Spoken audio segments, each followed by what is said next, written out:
Hi, I'm Daniel Davis with TEL. Today we're going to talk about effective tire management strategies for your truck or your truck fleet. I've got Rick Roper with Bridgestone here to help us out. Hey Daniel, thank you for having me. You know, the number one enemy of tires is heat.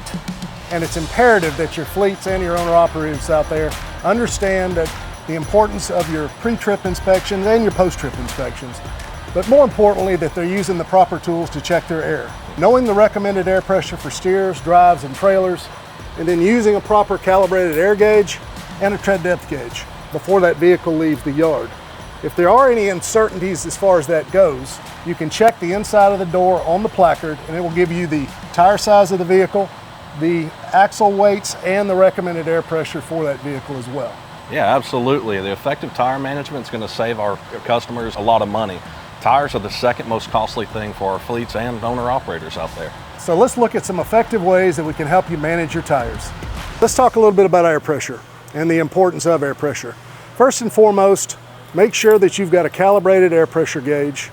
Make sure that you know what that recommended air pressure is for the fleet as you go out there. And if you're uncertain of that, please check on the inside of the door on the placard.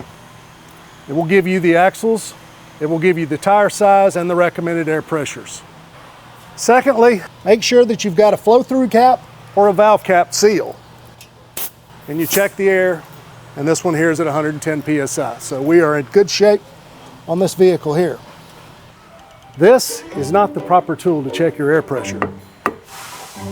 I don't have any idea what the air pressure is by doing that. All I can tell is, yes, there might be some air in the tire. Let's talk about air pressure now in the drive position. We want to make sure that we know what the recommended air pressure is for the drives.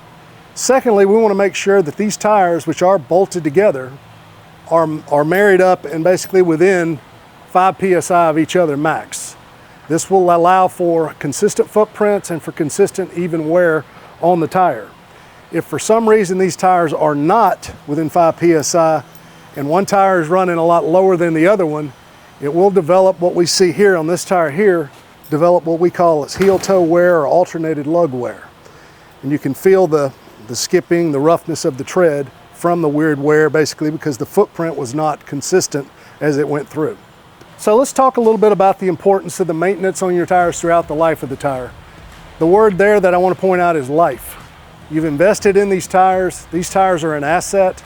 These tires, if they're maintained properly, when they do wear out, you have a valuable asset in a casing that can be retreaded and put back into your fleet, and or if you retread or you don't retread, depending on your application operation or your preference, that casing is of value to sell to one of your retreaders or the dealers of your choice as well. So let's talk a little bit about tread depths and the importance of tread depths.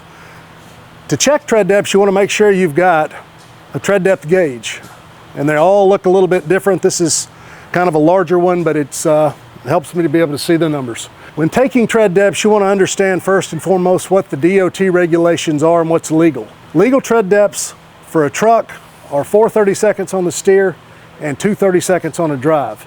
On a trailer, it's also 2 30-seconds. Now, with that said, many fleets and fleet owners prefer to have a little bit more of a buffer in there to make sure that they're maintaining the integrity of that casing and not wearing it down too far. A lot of times what we see is 4 30-seconds on a trailer, 4 30-seconds on a drive, and 5 30-seconds on a steer. It just helps to maintain and make sure that you don't wear that tire down too far and lose it. Another facet that ties into tread depths is matching, especially on duals, whether they be trailers or whether they be drives. The drive tires, as we talked about earlier, are bolted together. So the importance basically is to make sure that your drive tires, trailer tires, are within 4 30-seconds of each other to help maintain that consistent footprint as the tire goes through. If you have greater than 4 30-seconds, you have a tendency to have a lighter footprint and a heavier footprint, which in a lot of cases will lead to irregular wear on one of the two tires, whichever one is the shallower of the two. And when you're matching a tire up that for some reason may needed to have been pulled, you match it back up with a tire that's going to be within the 4 30-seconds of the tire that's going to be mated beside.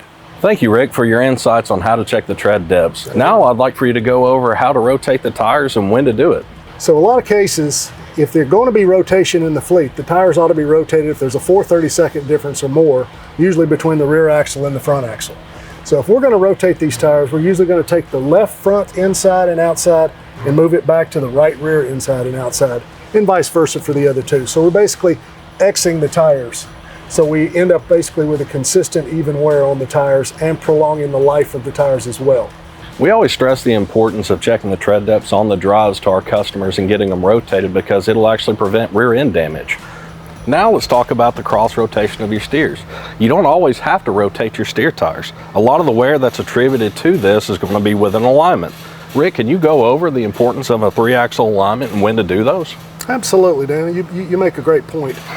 You know, first and foremost, make sure you understand the steer tires that you have there, whether it's a directional steer tire, whether it's a non-directional steer tire. And then a lot of this should be something that is noticed as you're doing your pre-trips, your post-trips, your daily inspections on your vehicles, your air pressure checks, is you should be able to notice and see if you're getting some kind of strange wear on the shoulder of the tire. You know, in this case here, we see what we call shoulder edge wear.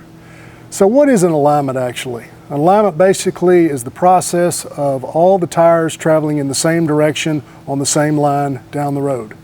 In this case here, it looks like we had something basically pushing the vehicle a little to the right, and you're turning to the left, and you start to get the shoulder edge wear or some type of wear on the defense groove out here.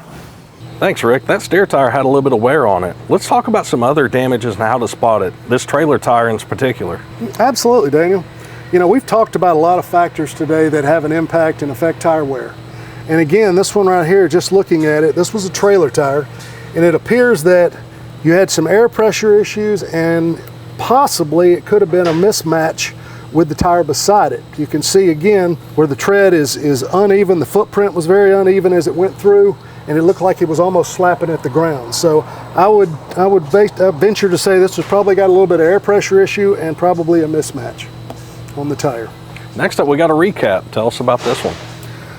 This right here, if you really think about it, when you do your pre-trip or your post-trip, this should be something that was found at that point. So the vehicle really should have never been out or gone out onto the road, but in this case here, it's component damage. Either a trailer sat down on it, some type of piece of the equipment sat down on the tire, and it tore out the lugs.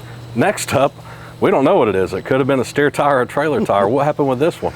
This appears to have been a trailer tire, and this is a perfect example of some of the stuff we talked about earlier that really brings into account your pull points, your air pressure, and your matching of tires. Because in this case right here, you lost an asset. This tire here wore all the way down to the belt package. You can see where it skipped down the road beside the tire that was probably holding more air than this one was, obviously, and then it's worn too far. So we lost an asset on top of the fact that the tire beside it was probably carrying more of the load, so it got a lot more stress on it than it should have gotten. The next tire here is one we just looked at. It's a steer tire, and this right here was a perfect example of what happens if that truck really needs to have an alignment.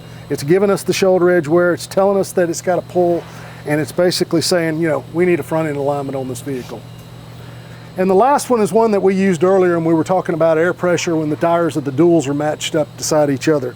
This has got the heel toe wear, the alternate lug wear. Again, this is an air pressure issue where the two tires matched up or mated with each other are not consistent as far as the air pressure goes. I hope we provided some insight and some helpful hints today as to the factors that affect tire life.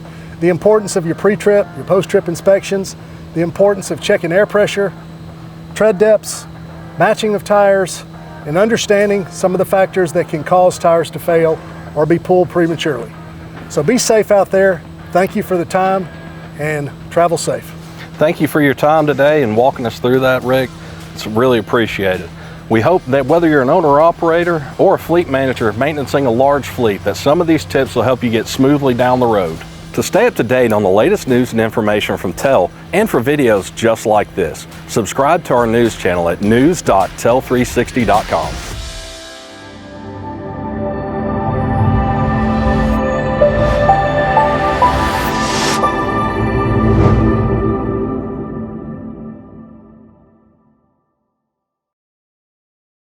This video is intended to provide an overview of commonly known concepts and is not intended to satisfy any instruction or training requirements. Situations vary and truck operators should rely on their own professional knowledge when conducting inspections and when operating commercial equipment. Operators should always wear appropriate personal protective equipment and follow all local, state, and federal safety regulations when conducting maintenance, inspections, and while operating commercial equipment. Transport Enterprise Leasing and its affiliates are not responsible for any damage resulting from the misuse of equipment or any subsequent personal harm or damage to equipment or property resulting from its misuse.